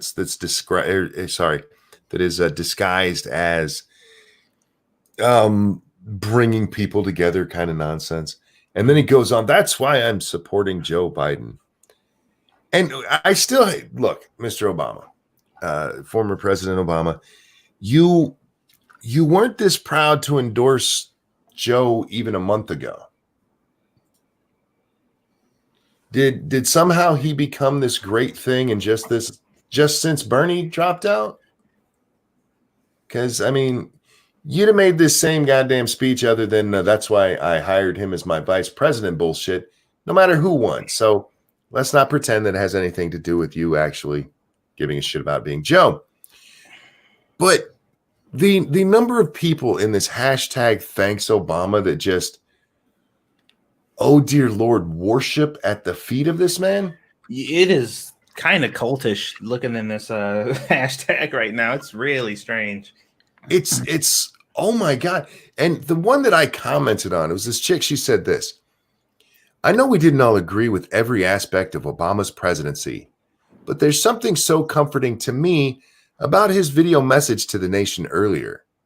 Remember having a guy in office who formed full sentences, who showed empathy and love? Hashtag thanks Obama. Full sentences, you say? Yeah. If you guys don't get that reference, you need to go look it up on YouTube. Showed empathy and love. And the first thing that popped in my mind when I read those two fucking words was Fast and Furious. This is the man who signed Vin off. Diesel? What? No, not that Fast and Furious. Oh, That's a forgivable Fast and Furious. Oh, okay. What the Obama Justice Department did, selling guns to fucking drug cartels that not only got Mexicans killed, but got 2 Americans killed. He also built the cages that Trump were putting kids in. Yes, he did. He put kids in those horrific cages. Obama built those. He used them differently. Yeah, he also deported more people than any president in the history of the United States. He also, I mean, there's so many things. It was mentioned Benghazi, yes. The drone strikes against Al, whatever the fuck his name was, the American, knowing it was an American, and fuck it, kill him. Yeah, empathetic as fuck right there. And look, I don't mind that the guy's dead, but bring him over here and zap his ass. Put him in an electric chair so we can watch. Fast and Furious should have been looked at just like Iran-Contra. Yeah.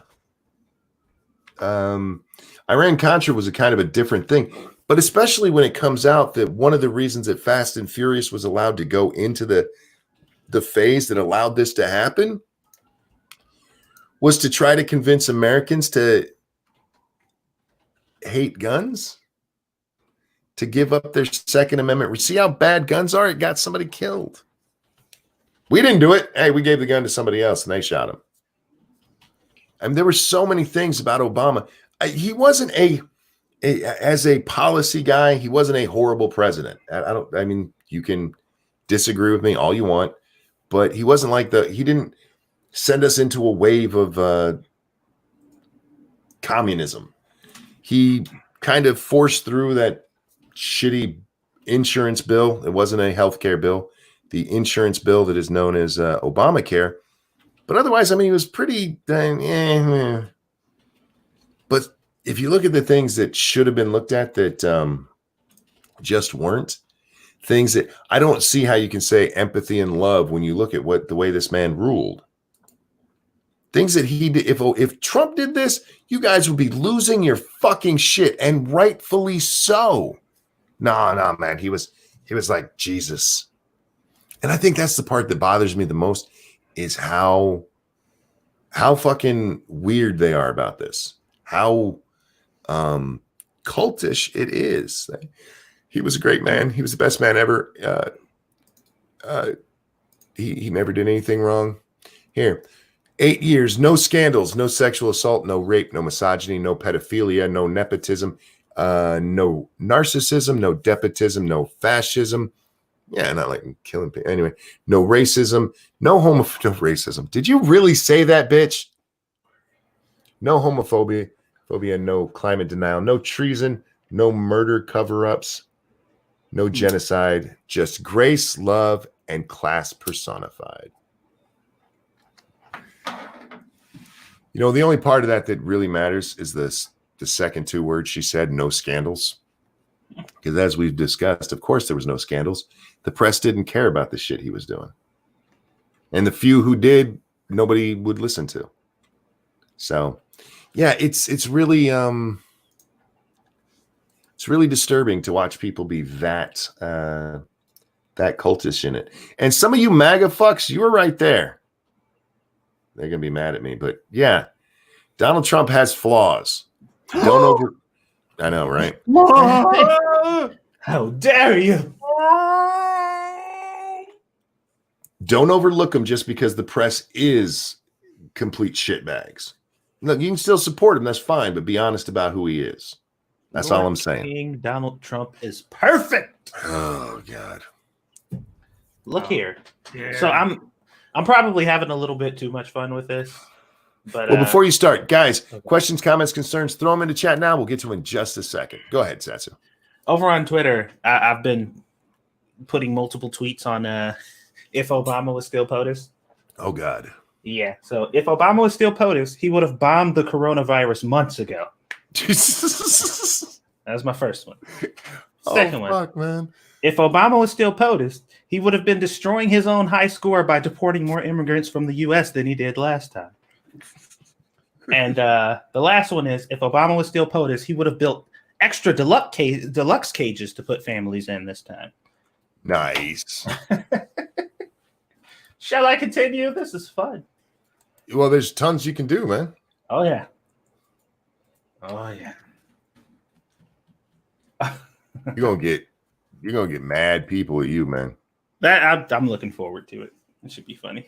All right, guys. Yeah, questions, comments, concerns, throw them into the chat now, and we'll do our best to get to them. Guys, I didn't mention this, but I will be doing a game stream after this, then Monkey in the morning, and then I'm probably going to be working on another video, so we'll see what happens with that.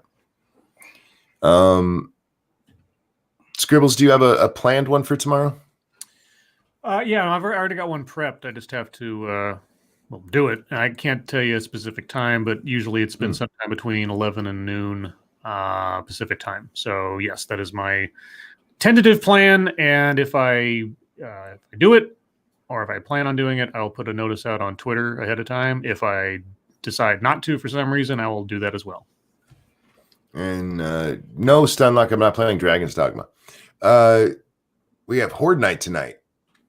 When I get in there, it's already day 42, so I just got to finish things up and get ready for the Horde itself. Wouldn't GTA in London be Grand Theft Truck of Peace? Oh. Isn't that more France, Germany kind of thing? Do they have trucks of peace in England? I thought that was other parts of Europe. They just have the knifers over there. Terry, and a bomber or two. Terry, thank you so much. It's okay, MAGA guys. Ranting Monkey just means that Trump's flaw is that he is too awesome. Okay, that should hold them over for a while. Thank you, Terry, for both the donation and covering my ass there. Scribe Light, can our governor, North Carolina, borrow your fork? Wait a second. No. It's his fork. Because I don't wish anyone to self-harm. Let's put it that way. Mash asks, Monkey and Satsu, just wondering if you saw the little something I left both of you in your DMs and Twitter. Yeah, that video is a classic. Yeah, I've seen that. Yeah, that's cool. Where are we at? Do you guys remember when Obama said he had no terrorist attacks during his term? Yes. But he's also said no scandals, so. Well, the media said that. Oh, wait, he did say that too, didn't he? Yeah, he's an Confederate liar, for fuck's sake. Remember when Obama was against gay marriage until he wasn't? Oh, yeah. Obama ran. Wasn't it in both terms that he ran against gay marriage? Or not? He didn't run against gay marriage, but he was against gay marriage while he was running. I think it was just the first one. Was it just the first? Correctly? I said if I remember correctly. I don't know if I'm right. Yeah, I know that he, at least in 2008, yes, he was definitely against gay marriage. Yeah. And again, a lot of people were at that time. It was, you couldn't run pro-gay marriage in most places, and certainly not as the president. Have either of y'all thought about playing Horizon Zero Dawn on either of your gaming channels? I'm not familiar with the. Why am I? It sounds familiar, but I don't remember what that is, and I don't have my Steam up to check. I would look at it, and I'm open to any kind of game, and I'm a little bored with the 7 Days to Die, so I'll probably be playing something else soon. But that doesn't mean I'm going to quit 7 days altogether. I'll probably start alternating.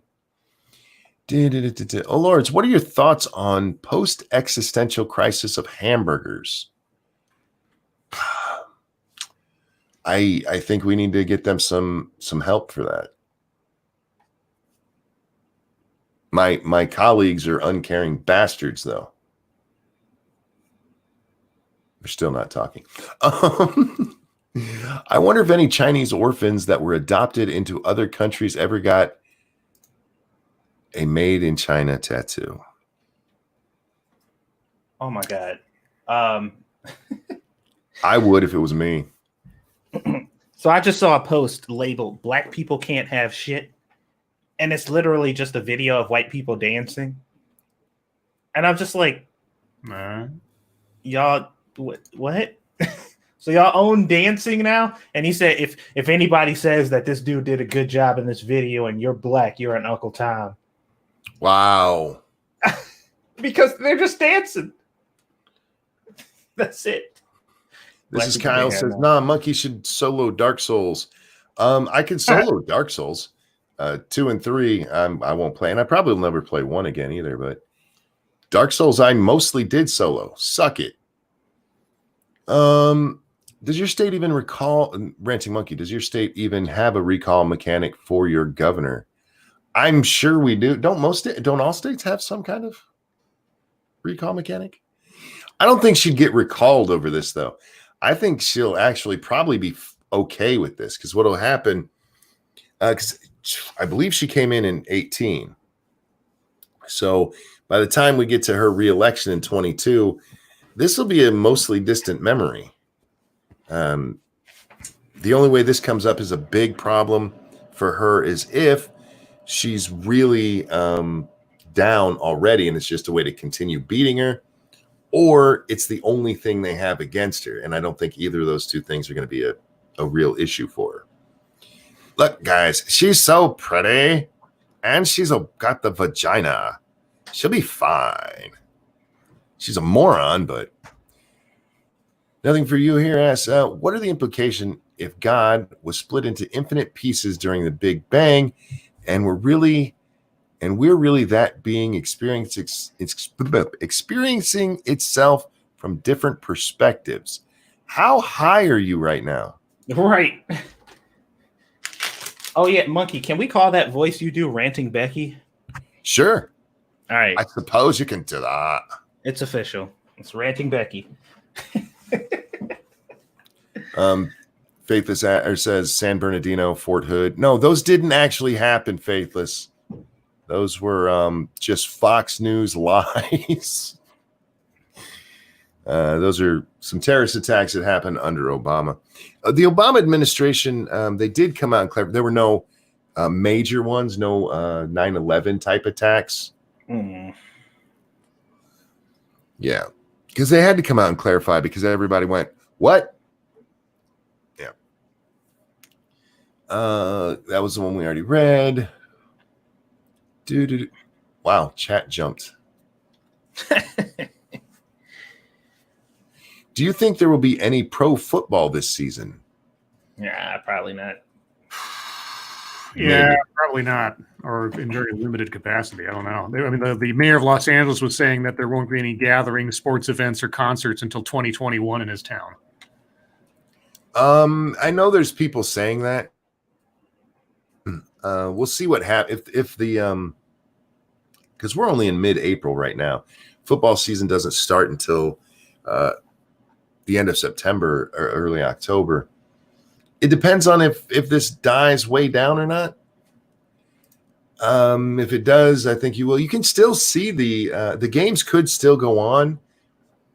There's no reason to have all of the crowd there. I mean, there's cheering and stuff, but you can play games with no crowds. Ask the WNBA. They could go out there and still play the football season. That still puts a lot of people on the field at once, but you can test everybody who's coming in beforehand, and by then we should have at least a lot better testing, even from what we have right now. So maybe, given how far away it is, maybe. I don't know. Well, I do get it. I mean, I imagine the people who are, because most of the sports stadiums, these guys pay rent to. It's not like the teams own them or anything. So they're still going to have to pay that rent. The baseball season could be played. The basketball season, the football season, you don't have to have the crowds there. The game, it's not like the crowd participation can be a thing, like, well, this is the worst place for opposing teams to come in because the crowd won't shut the fuck up. Yeah, but it's not actually a part of the game. It's not a mechanic of the actual game. So they should be able to play all of them. Just take very good care of who you're letting in for the the different first the players and then the coaches, the whole staff. You can go out there and play the fucking game. Oh Lord! Oh, sorry. There was a super chat. Where did that go? Let me get that real fast. Thank you, James Colley. It's only Ranting Becky if he remembers Satsu. No, I ain't gonna remember that shit. Mm-mm. Oh Lords, would you really want Whitmer, Michigan governor, to be president? No. I want her to run, and I want her to step down as here's my perfect goal. She's going to run with Biden, and in order to run, she's going to say, you know what? I can't concentrate on Michigan, so I'm going to step down as governor there. And then Biden loses, and she goes and gets a job somewhere ruining a corporation instead of my state. Did you hear CNN repeated literal Chinese propaganda? Yes, I did. This is regarding their aircraft carrier. They reported that, according to a report, the Chinese have set sail with their lone aircraft carrier, and nothing bad has happened on it. They've handled it perfectly. Aha. Yeah. And yes, CNN reported that shit. And you know, when it comes to CNN, I'm not really on they're just repeating Chinese propaganda stuff. It's to make Trump look bad, because we had the Teddy Roosevelt in the news recently, because last I heard, what was it, like 250 guys were infected now? And you had that big blow up because the captain wrote the letter. This is all about, hey, look, they can handle their shit and our president can't. It was to make it was more anti-Trump than pro-China. Did you guys see Obama's speech in 2015 where he talked about the global viral pandemic, which could happen in 5 years and needed an infrastructure to put in place to deal with it as soon as possible? I haven't seen that. I've heard about that speech because lots of people have been talking about it.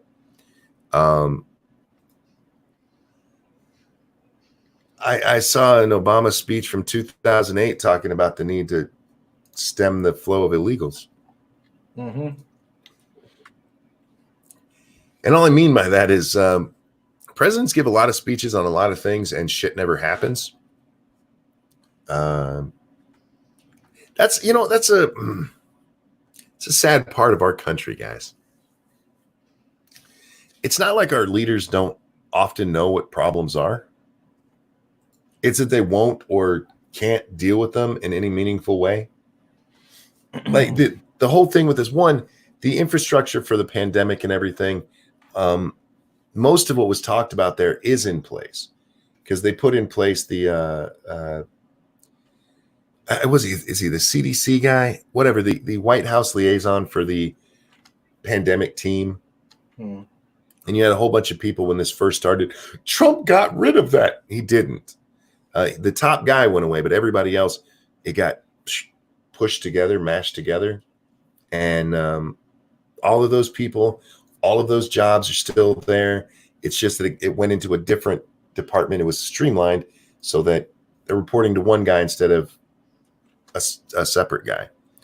And the only thing that we can point to that didn't happen was the replenishing of stock after H1N1,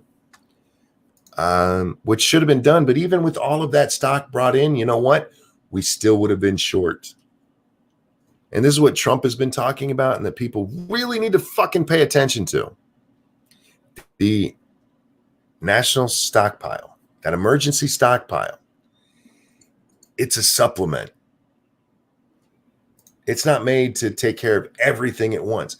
And yes, there was a problem there, and it needs to be addressed so that this doesn't happen again. But when Trump talks about the states needing to take care of their shit too, that's absolutely fucking fact. My governor shouldn't have to go on fucking Twitter and beg doctors to come here. We shouldn't be in a place of that. She shouldn't be begging to, or arguing, hey, we can't buy this equipment because everybody else is trying to buy it now too. Cunt, why didn't you do it when you first got in office? You should have already had that shit on hand. So there's Lots of blame to go around, you guys. Lots of blame to go around. That's all I'm getting at. Most of it to Trump, of course. Well, yeah, it's all Trump. Yeah. That's why she didn't order it, because Trump somehow stopped her when she first got into office. He was like, nah, don't do that. You don't need to do that. Yeah, right. I mean, that bastard. Again, the national look, Trump is not guiltless in this. You guys, we talked about this yesterday. And Satsu, you were very profound, and Scribe, you as well, talking about how there's blame for everyone here. Oh yeah. There are no harps or halos to go around here in a lot of things. I mean, everybody was caught off guard, and the fact that all of it falls upon Trump and everybody else was just somehow blameless in this or had no responsibility. I mean, I give credit to everybody for the fact that, we weren't provided all the information, or we were provided faulty information, depending on which source it was coming from in the early days. And then we're scrambling to respond to something that we obviously didn't imagine was going to happen anytime soon, or not to the scale that it has, or has been told to us it has. So I can extend a long leash of, patience to just about any leader. But it's what they do after that period has passed. And that was about mid-February, thereabouts, or end of February. And at that point, it's kind of like, okay, now what are you doing? And if you're just complaining about what Trump didn't do in January and February, and you're not looking at yourself and being a little introspective and apologetic, I'm sorry, you don't get a pass on that one. Thank you, Willett Forge.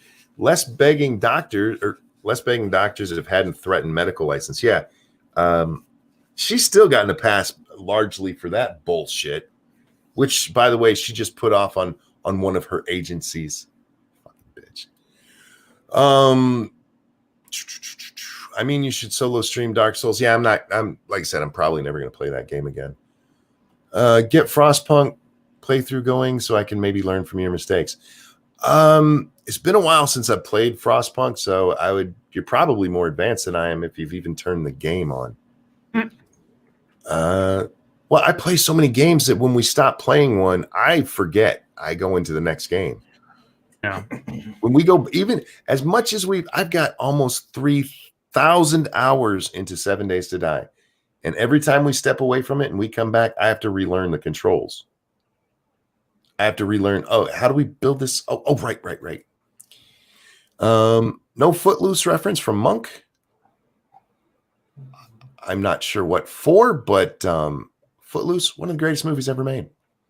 And if I saw Jack was in chat earlier. If he doesn't like that, you're not on the mic right now. You can't object. Man, you and Squishy really are spirit animals. I love that movie. Now, does she like the remake or the original? You'd have to ask her. All Okay. I know is she said she loves Footloose. If it's the remake, we might have to fight. I've never seen the remake. I refuse to watch. Oh, God, now I'm going to have to watch that fucking movie. Sometime 3 decades from now, I'll watch the new one. I don't want that movie ruined for me because I do love that movie so much. Sanguine, thank you. The government at its best when talking about planning for the future has all the ability of the most gluttonous 2-year-old told that if they don't eat this one marshmallow for 15 minutes, that they will get 2 before being left in the room with it. Oh, I get what you're saying. Mm-hmm. If you don't eat this one, you'll get 2 and then walk out. Yeah. The thing is, they know the problem. This is like all of them have reports and stuff about the problem before this virus ever started. This is what we need to do. And this virus, even as bad as it is right now, if all of them had done what they were supposed to do all along, the virus would still be as bad as it is. But the personal protective equipment stuff, the ventilators, all of that shit would have already been in place for it. There would have been less of a panic for this stuff. Assholes. Where are we at here?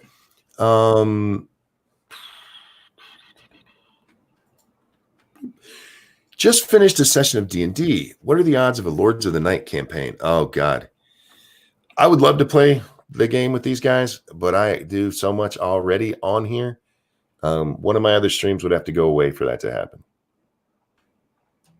Yeah. I am I couldn't even express how uninterested I am. Not that I knock on it or anything. I just can't. I don't have the attention span for something like that. And all my dreams of running an RPG with these guys go down in flames. I'm sorry. The AAA guys are doing a campaign right now. So check them out. Check them out. To be fair, no terrorist attack has come close to 9/11. That's true as well. Yeah. Where the hell did that go? Damn chat jumping. Y'all need to stay still for a second. Not you guys, but those fuckers over there at YouTube. Fix your shit. This all games pay-per-view sports. That could be something. I mean, or at the very least, all of them be like the Sunday Pass kind of thing, which would make it pay-per-view, but not directly each game. Yeah, I mean, that could be a thing that the NFL looked into, and that the Major League Baseball and the NBA and National Hockey League. I don't know when the hockey season is, so that's the one. Sorry, guys, I'm not as up on that one. Where's the internet's best non-producer, Jack? He was in chat earlier, guys. He comes on this show occasionally, and Satsu doesn't know who he is, so we should get them together once in a while. That's not for me. Thank you, Sanguine. How the fuck do Ghastly and Drunkle have a longer attention span than you, Satsu? I don't know. I still haven't watched it yet, but I'm really interested in watching Drunkle be attentive enough to play D&D. Man, I feel like they're only involved to cause fuckery. I've heard it's been going really good, so I want to go check it out and everything. But that's probably my biggest point of interest, is just to see how Drunkle's doing, because I mean, there's parts of D&D where you have to let other people talk. And I love you, Drunkle, but you have problems with that. Where are we at? Do you have a moment to discuss the tragedy of the Elder Gods and the resurrection through the galaxy, or through the Guardians of Eternity? What? There's a link there. I don't know what this is. Oh, the starting guide is. Oh, is this a game that you're producing? Well, there's a link there, guys. Go check that out. And I have a moment to discuss it. I just don't know anything about it to be able to discuss it. Look, I'm happy to talk about anything that I have some kind of clue about. But if I don't have a clue, it's hard to, speak intelligently. All Lords, would you watch a reboot of Highlander movies if they were directed, produced by Quentin Tarantino?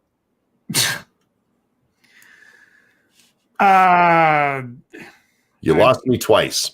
Yeah, well, I like Tarantino fine. His last, Hateful Eight, I thought was probably his worst movie overall in the grand scheme of things. Everything else is pretty good. I wouldn't completely shy away from giving the first movie a shot under his direction, but I don't know if he'd be my first choice for that. And I lost it in the chat here, but somebody said that Ranting Bernie is pretty good too. Oh, I know what you're talking about. I'd never do that. Give me money for my new book. I can't wait for his new book and to see how well it sells. Sold out again by Bernie Sanders. No refunds. Oh, that's the title. Sold out again. Sold out again. No refunds. I won't be undersold. I won't be undersold. That makes him sound Jewish, man. Oh, does it? Yeah. I'm not going to touch that any further. Get myself in trouble. I have nothing against Jews, but I like Jew stereotypes because I think they're funny. Uh-huh. This is the thing. Like, it's very much like the blacks like watermelon and chicken. Well, who doesn't? Jews like money. Me too. I like it a lot.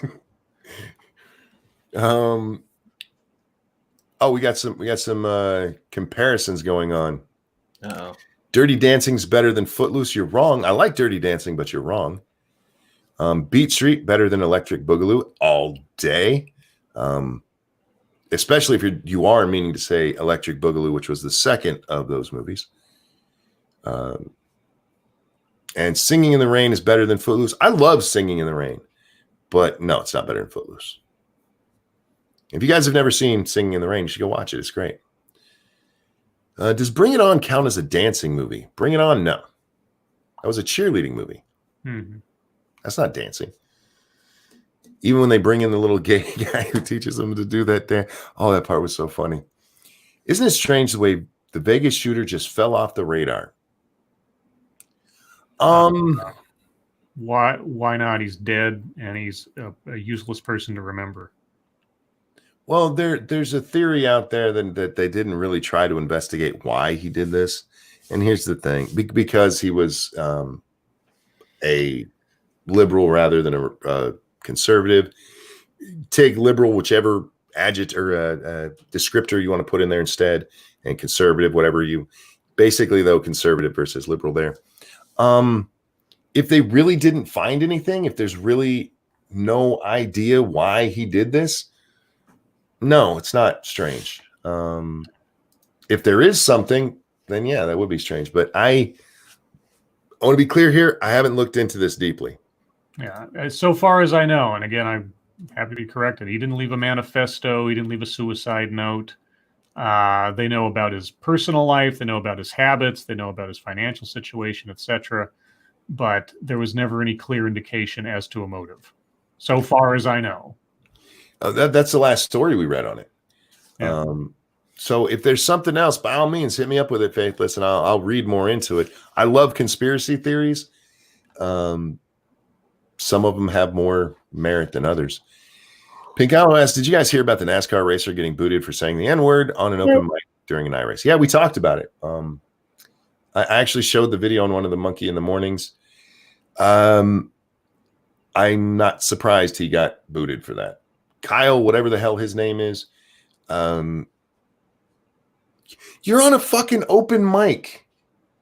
What the fuck were you thinking? Yeah. Let me just test this out. In an official event thing.